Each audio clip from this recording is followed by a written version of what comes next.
encore moins. C'est la suite des mammifères.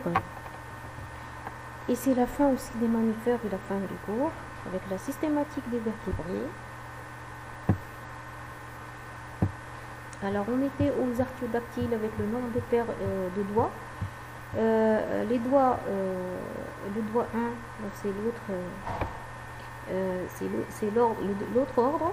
Le doigt 1 a disparu chez les animaux actuels et il y a un axe entre les doigts numéro 3 et 4. Et c'est une lignée paraxonique. Alors là, il est de la famille des cochons. Alors on a les suiformes, le sous-ordre des suiformes. Donc la dentition elle est complète, il y a 44 dents. Le régime est omnivore, donc ils sont végétariens et carnivores, à tendance végétarien. Il y a 4 doigts qui sont bien développés. Là vous avez le phacochère, le babiroussard, le cochon sauvage et domestique. On a les ruminants, adaptation au régime phytophage strict. Chez les ruminants, la dentition elle est incomplète.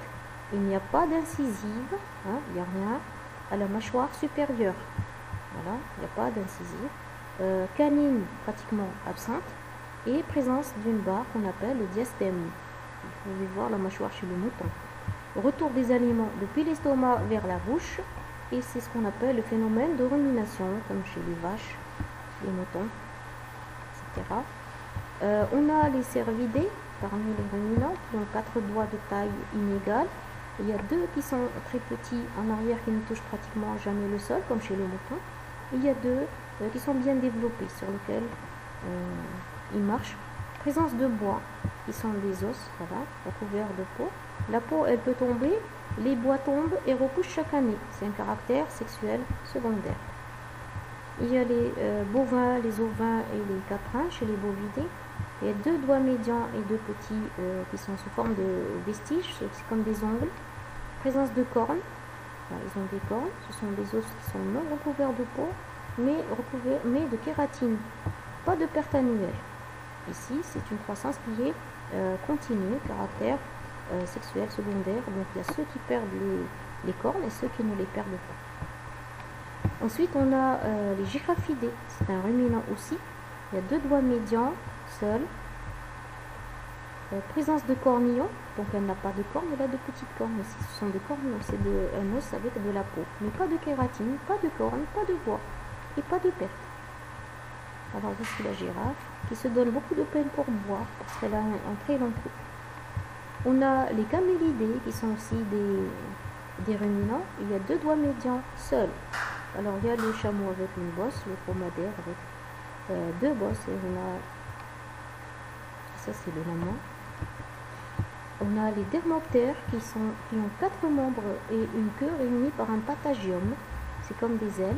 Une seule famille, un seul genre et 2 espèces qui vivent en Indonésie et aux Philippines. Ce sont des suceurs de sang, très dangereux.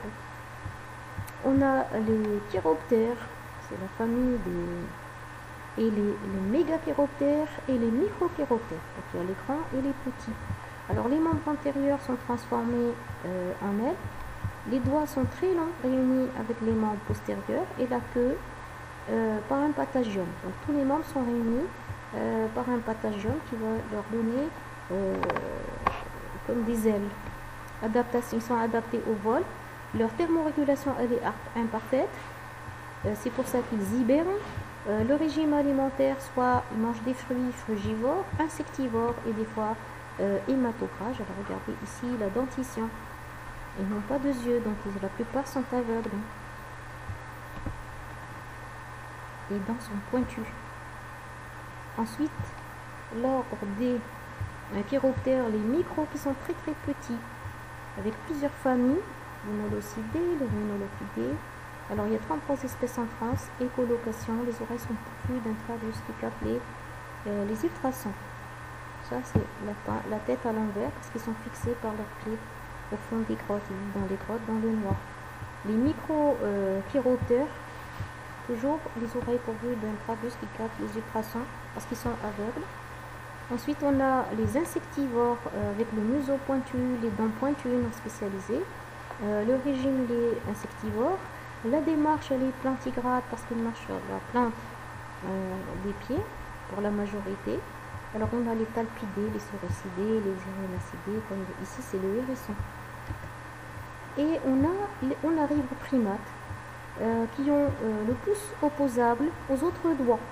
Donc si vous voyez votre main, vous trouvez que le pouce il est opposé aux autres doigts. Et la main elle est préhensile parce qu'on peut la bouger pour saisir ce qu'on veut. Le crâne est très développé. Il y a deux mamelles pectorales aussi qui sont très développées. Et à partir de là, ce sont les primates. Alors les primates qui sont primitifs ont une queue et les autres n'ont pas de queue. Et ils ont perdu la queue. Alors ici vous avez le lémurien, le tarsier avec de grands yeux. Ils ont tous de grands yeux. Vous avez le lémurien, il y a le galapagos. La face elle est couverte de poils. La queue elle est très longue et elle est préhensile bien sûr. Ils sont arboricoles. Ensuite on a les cygnes qui sont de singes vrais, la face qui elle est sans poils. Le crâne est très volumineux, ils ont de petits yeux. C'est comme pas pour les autres qui ont de grands yeux. Ce sont les singes du Nouveau Monde avec le ouistiti, la telle, le calinico, les tamarins.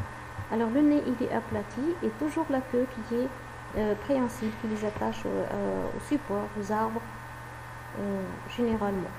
Alors là c'est le wakarin, le singe araignée qu'on appelle atel, le ouistiti, le saimiri. Alors ce sont des simiens au museau plat, ce sont des platyrrhiniens. Platyrrhinien, ça veut dire que le museau il est plat. Ensuite on a le mandrille, le cercopithèque, le babouin, le nasique avec un gros nez, le rhésus. Ce sont des catharrhiniens, le singe de l'ancien monde. Le nez est développé, là, le nez est développé par rapport aux autres et la queue elle est non préhensile. Donc ce sont des cynomorphes, ce sont des singes vrais. La face elle est sans poils toujours, le crâne très volumineux avec de petits yeux. Alors là, les catharrhiniens au museau, ce sont des catharrhiniens au museau long. Ensuite, on arrive aux singes vrais, simiens toujours, les catharrhiniens avec des faces sans poils, le crâne très volumineux avec de petits yeux. Ça c'est le gibbon et le orang-outan. Le nez est développé et la queue non préhensile. Les anthropoïdes, là c'est le singe anthropoïde avec le gros singe. La forme que vous voyez ici. Ensuite on a les gorilles qui sont énormes, de grande taille, un regard sévère. Et on arrive aux primates des primates qui se ressemblent beaucoup des ancêtres. Ce ne sont pas des ancêtres de l'humain, mais il y a une certaine ressemblance. Alors les premiers primates, ce sont des animaux arboricoles issus d'insectivores.